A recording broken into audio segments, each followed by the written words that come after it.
I am Richard Crispin, and I am the Executive Director of the Corporate Responsibility Officers Association. And I'm going to be sharing with you some research that we did into the state of the corporate responsibility field and profession. This research was conducted in conjunction with the Business Civic Leadership Center at the U.S. Chamber of Commerce and is brought to you through the generosity of our friends at IBM. I'm going to give you an overview of the research as we conducted it, some of the findings that we came to, and share with you some conclusions and next steps that we think that anybody can take who is interested in improving the corporate citizenship of the companies that they live next to, invest in, and work for. But before I do that, I want you to think about this picture. And you're probably thinking to yourself, well, that's a picture of a woman with an iPad. Then I want you to think about this picture. You're probably thinking to yourself, well, that's a picture of a baby with an iPad. But in both cases, you would be wrong. In the first case, you're looking at what I would call a digital foreigner, and in the other, a digital native. You see, I have an iPad, or actually I get to borrow an iPad once in a while from my 2-year-old son. You see, he was born into a world that has always included iPads. It's always included mobile telephones, on-demand cable television, and the internet. And he uses these things like they were a part of him, like they are an extension of him. He doesn't question their existence. They just are, and they are part of what makes him who he is and allows him to do what he needs to do. And in the same way, there are those of us who would consider ourselves to be corporate responsibility pioneers. We shaped this field, we forged it, we trod the new ground that makes up the field of corporate responsibility, and we would be right. But at the end of the day, we are still foreigners in the land of sustainability. These concepts and ideas that we may have invented are still externalities that we are working to internalize. What our research finds, though, is a new rising generation of sustainability natives, for whom these things have always been part of who they are. They define them. They are an endemic part of their character, of the businesses that they are creating, and part of who they are as business leaders. And as these folks come increasingly into the working world, they are bringing with them new expectations, new challenges, and new ideas.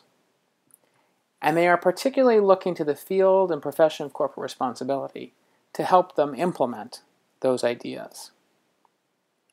Unfortunately, our research finds that corporate responsibility as a field and a profession has certain weaknesses, certain instabilities and inefficiencies that, if left unaddressed, could make the field and profession themselves unsustainable. That's the bad news.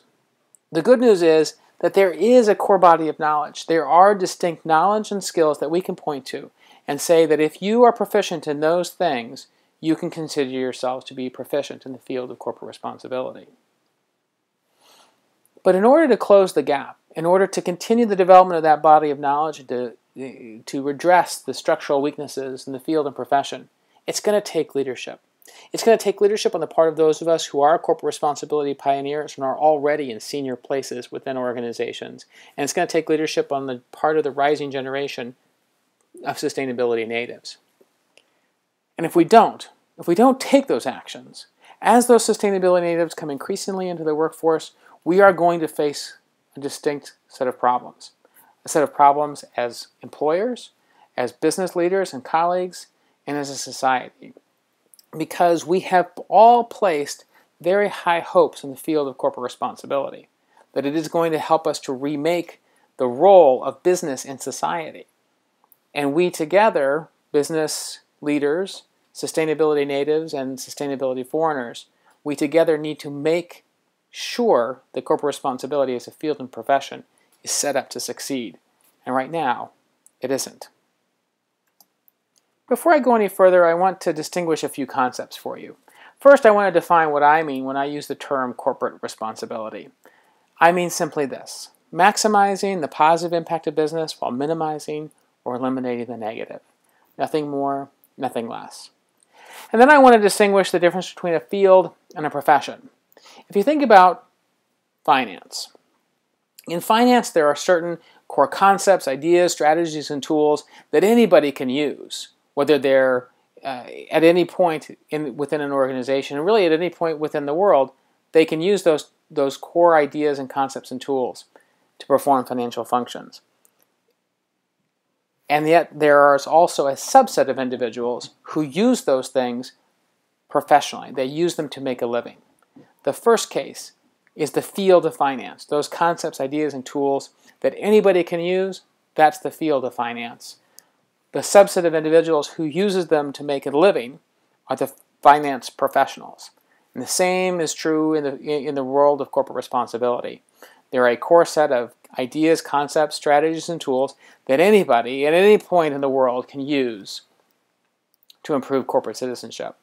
And there is a subset of people who use those things to make a living, and those are the corporate responsibility professionals.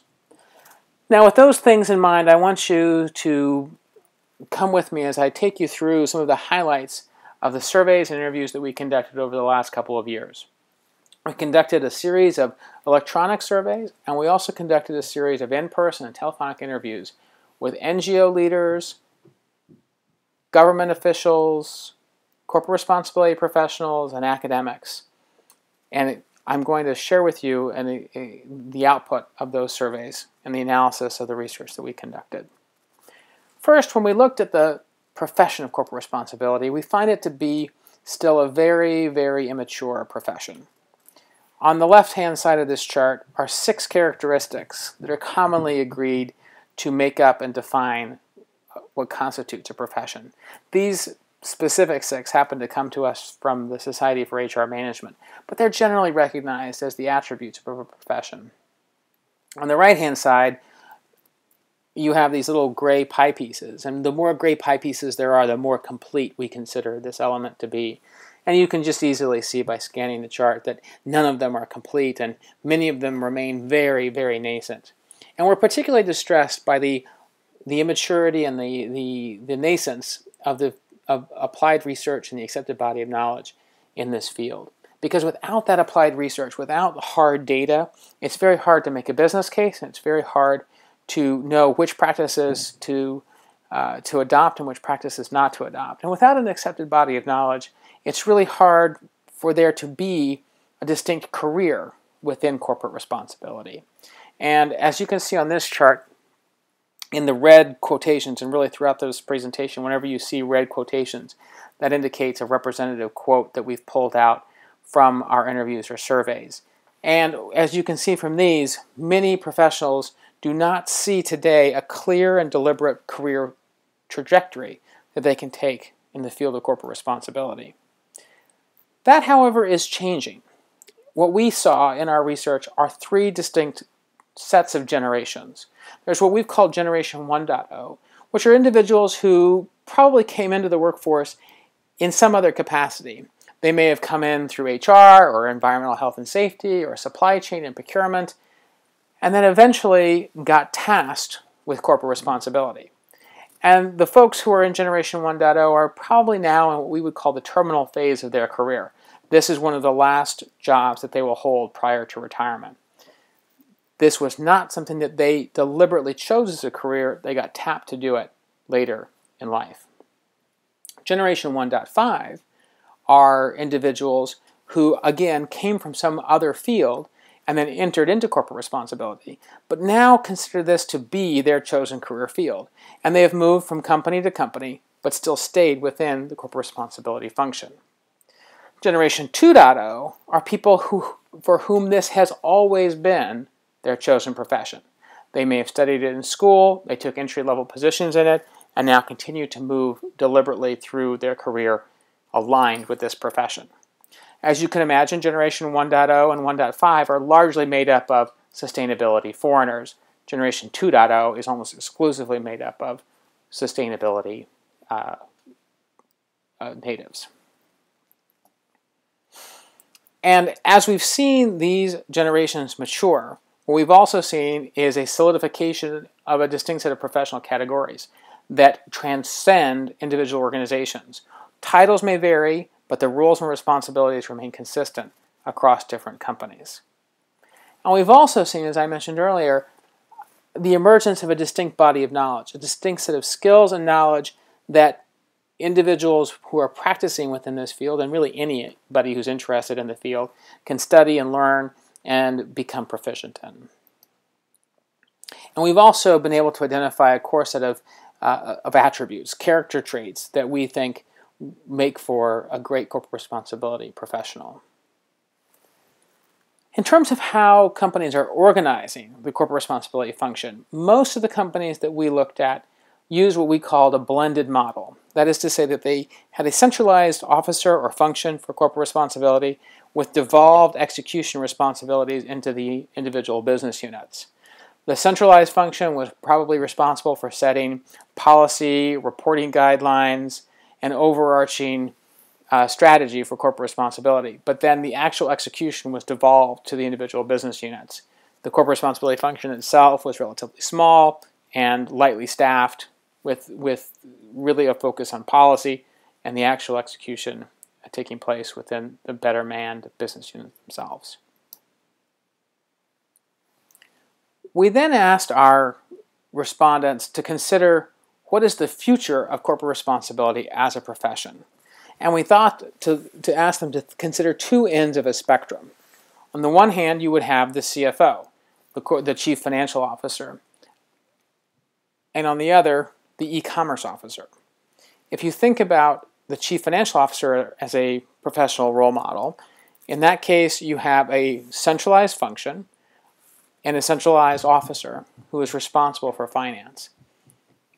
Finance itself, though, is everybody's responsibility. Good financial hygiene, good financial practices are the responsibility of everyone within a company. But there is still this central function and central officer. On the flip side of that, or the exact opposite end of the spectrum, is the e-commerce officer as a career role model. If you think back to the late 1990s and early 2000s as the internet was really picking up steam, many companies designated a so-called e-commerce officer. But that profession lived and died in a very short amount of time as e-commerce just became commerce, and there was no longer a need for a central function or a central officer. Most of our respondents felt that corporate responsibility would be closer to following the CFO in terms of its development. That, again, responsibility and sustainability would devolve and would be everybody's responsibility within a company, yet there would still be the need for a central function, an officer. I now want to return to the underlying structural inefficiencies within and structural weaknesses within the corporate responsibility profession. And one of the biggest ones is a lack of academic capacity. And you might think to yourself, well, why would that matter? Why do I care if a bunch of academics can or can't teach about corporate responsibility? And it comes back to that point I made earlier about applied research and a body of knowledge. Without academics who are prepared to teach to these issues, we are not preparing a generation of leaders to take on and think holistically about sustainability. This is not simply an issue confined to the corporate responsibility profession. It is an issue for us as a society, for us as business leaders, because if what we really want are business leaders who can think and act in a more concerted and more deliberate manner, taking into account these issues and thinking beyond just short-term profits, then they need to be trained to think that way. And before you can be trained to think that way, there needs to be an adequate pipeline of trainers. And there needs to be deliberate academic research that supports those kinds of thinking.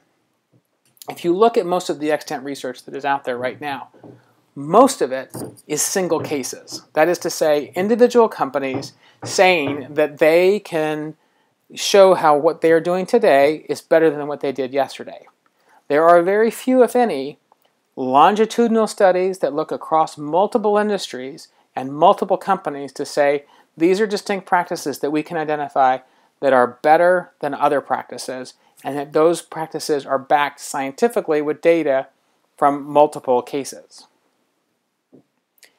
And perhaps one of the arcanities of this situation is that there is a lack of an elite academic journal in this field. And again, you might think to yourself, why do I care if there's an elite academic journal for corporate responsibility? Well, the reason that you care is that in order to become tenured at an elite university, you need to publish. In order to publish, there needs to be a place that's going to take your material. Now, don't get me wrong, there are academic journals out there, and they do publish some material on corporate responsibility. But it is a very small subsection of their overall coverage. There is no elite academic journal or set of journals that on a regular basis is widely publishing to this. And this carries through in terms of the pipeline of incoming or outgoing PhDs. If you look at the number of dissertations that are being published in this topic, it's very small. It is a distinct fraction of the number that are being published in, say, as an example, finance. And without that support, without that academic rigor, without that academic research, and without the pipeline of educators, we cannot possibly support the development of a generation of business leaders who can think in these terms.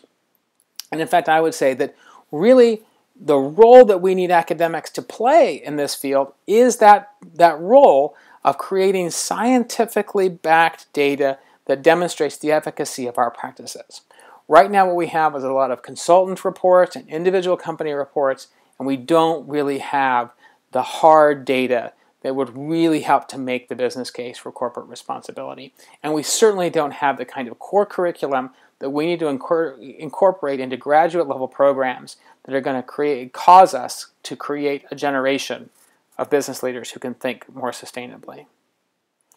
And that is why our promise of corporate responsibility still cannot possibly live up to the hopes that we put on it. Because without real leadership education at the graduate level that is going to train the next level of CEOs to think about these kinds of things, we're not going to be able to really put in place a discipline of management with business leaders who can manage to these issues.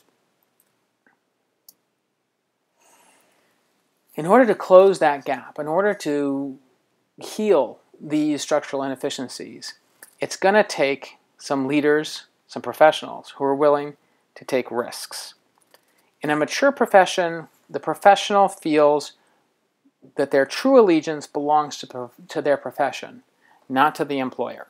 If you think about an accountant or a doctor, an accountant will not sign a set of financial reports that they know contain material misstatements. A doctor will not do something to cause harm even if their employer tells them to do so. A lawyer, same thing, won't perjure themselves or allow their client to be perjured if they want to adhere to the professional standards that they have sworn an oath to. Today's corporate responsibility professionals are really much more beholden to their employer than they are to the profession as a whole. And many of those corporate responsibility professionals are ambivalent about the future development of their profession. As you can see in this pie chart on the right-hand side, it's almost evenly split between those who think that this is a field deserving of a professional credential. And as I said in my earlier set of attributes of what constitutes what constitutes a profession, you need to have societal recognition, which means individuals who are willing to take brave risks and show that they are more aligned to the profession than they are to their employer. And you need professionals who really think that this is a true profession deserving of a professional credential. And right now we don't see that kind of a firm commitment to the profession. And many, in fact, particularly among Generation 1.0, are rather apathetic. Most of them, particularly from Generation 1.0, are sustainability foreigners, and as I said, are in the terminal parts of their career. They never saw a career path in this, and they don't think that this is something that people can have as a profession.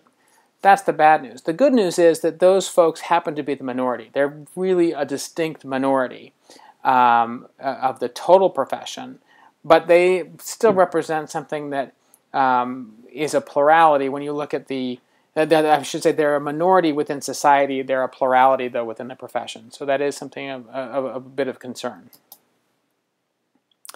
In terms of how we move forward and how we actually close the gap on these issues, there's a couple of things. First, we see corporate responsibility as being stuck in a chicken and egg conundrum. On the one hand, we are hearing distinctly from employers and executives that they want leaders, they want employees who can think holistically and sustainably. On the other side, we are hearing from academics that they would like to provide this kind of education, but they're not certain that employers would value it. We also see that corporate responsibility officers are increasingly looking to their profession, but they need to engage in shaping the future of that profession. And that in order to really move the needle, and in order for corporate responsibility to live up to the hopes that I think we all have for it, we need to mature this body of knowledge, and we need to provide educators and academic institutions with a structure that they can teach to. Because when the next generation of sustainability natives enters the workforce, it is going to have a fundamental impact on who we are as employers and how we are going to need to behave as business colleagues and as members of society. What we now need to do is we need to take these KSAs, these knowledge, skills, and attributes that we've identified as making up the body of knowledge, the BOK, and we need to develop those further and really make them a solid group of peer-reviewed, a solid peer-reviewed body of knowledge. And we need your help as corporate responsibility pioneers and professionals to look over those things and give us your feedback and tell us where we've got it right and where we've got it wrong. That material is available online. In a minute, I'm going to give you a web address where you can go to take a look and review it. We're also going to conduct a prevalence study. We're going to go out and look at when we finalize the knowledge, skills, and attributes, we're going to go out and look to see to what degree those things are actually in use in the market. And then we're going to work with academic institutions to further flesh out that body of knowledge and make it part of the core curriculum at business schools and other graduate programs. But in order to do all of that, we're going to need your help. And we're going to need your help in a couple of different ways. First, we need you as corporate responsibility activists to become active in a professional society. Doesn't need to be Corporate Responsibility Officers Association, although we would love to have you as a member. But we need to have the profession come together in one voice to really advocate around these issues. And we need you to take an active role in completing these KSAs and the body of knowledge.